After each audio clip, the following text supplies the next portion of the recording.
Hello guys, ഞാൻ എൻ്റെ ആദ്യ അക്ഷരം പഠിച്ച സ്കൂളിലേക്ക് ഇന്ന് പോകുമ്പോൾ കാല് കയ്യിൽ പോകുന്നത് ശരിയല്ലല്ലോ. പോകുമ്പോൾ പിള്ളേർക്ക് കുറച്ച് സാധനം എടുത്തോണ്ട് ഞാൻ പോയി. 15 കൊല്ലമായിട്ട് ഞാൻ ആ സ്കൂളിലേക്ക് പോകുമ്പോൾ ഭയങ്കര കൊസ്തിയായി. ഞാൻ പഠിച്ച ക്ലാസ് റൂം, ഞാൻ കളിച്ച വഴികൾ എല്ലാം ഇപ്പോഴും ഇങ്ങനെ ഉണ്ട്. ഇപ്പൊ ഞാൻ നോക്കുമ്പോൾ അക്കാലത്ത് ടീച്ചേഴ്സോ ഫ്രണ്ട്സോ ഒന്നും ഇവിടെ ഇല്ല. എല്ലാം പുതിയ പുതിയ മുഖങ്ങൾ. ടീച്ചേഴ്സിനും പിള്ളേർക്കും ഭയങ്കര കൊസ്തിയായി. ഞാൻ പോയപ്പോൾ കുറേ ടൈം എന്നോട് മിണ്ടി. ഈടെ വന്നിട്ട് ടീച്ചേഴ്സിനോട് മിണ്ടിയപ്പോൾ എനിക്ക് എൻ്റെ ടീച്ചറിനെയും എൻ്റെ സാറിനെയും എനിക്ക് ഓർമ്മ വന്നു. ഞാൻ ഉച്ചക്ക് പോയത് കഞ്ഞിയും പയറും തിന്നാന്നിരിച്ചു പോയപ്പല്ലേ അറിയുന്നത് ഇപ്പൊ കഞ്ഞിയും പയറും എന്ത് ഇല്ലാന്ന്.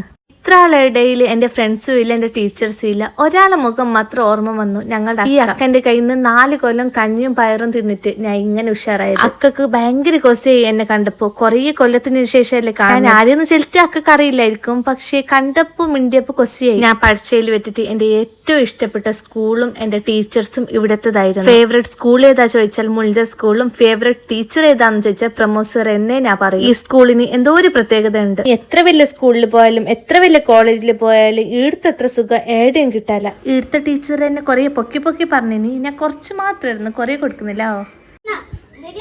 ಸಪ್ನ ಅವರು ನಿಮಗೆ ಈ ಶಾಲೆಯಲ್ಲಿ ಕಲಿತು ಇಲ್ಲಿ ಓಡಾಡಿಕೊಂಡು ಬ್ಯಾಂಕಲ್ಲಿ ಕೆಲಸ ಇದ್ದುಕೊಂಡು ಉದ್ಯೋಗದಲ್ಲಿದ್ದುಕೊಂಡು ಆಮೇಲೆ ಒಂದು ಸಮಾಜ ಸೇವೆ ಅಂತ ಮಾಡಬೇಕು ಅಂತ ಹೇಳುವಂಥ ದೃಷ್ಟಿಯಲ್ಲಿ ಸ್ವತಂತ್ರವಾಗಿ ಉದ್ಯೋಗವನ್ನು ಮಾಡಿಕೊಂಡು ಒಳ್ಳೆಯ ರೀತಿಯಲ್ಲಿ ಮುಂದೆ ಬಂದಿದ್ದಾರೆ. ನಾನು ಕಲಿತ ಶಾಲೆ ನನ್ನ ಶಾಲೆ ಎಂಬ ಹೆಮ್ಮೆಯಿಂದ ನಮ್ಮ ಮಕ್ಕಳಿಗೆ ಅವರು ಈ ಕಿಟ್ಟನ್ನು ಪುಸ್ತಕ ഇനി നൈട്ടെങ്കിൽ ഞങ്ങൾക്ക് പമ്പാവും. Okay, bye.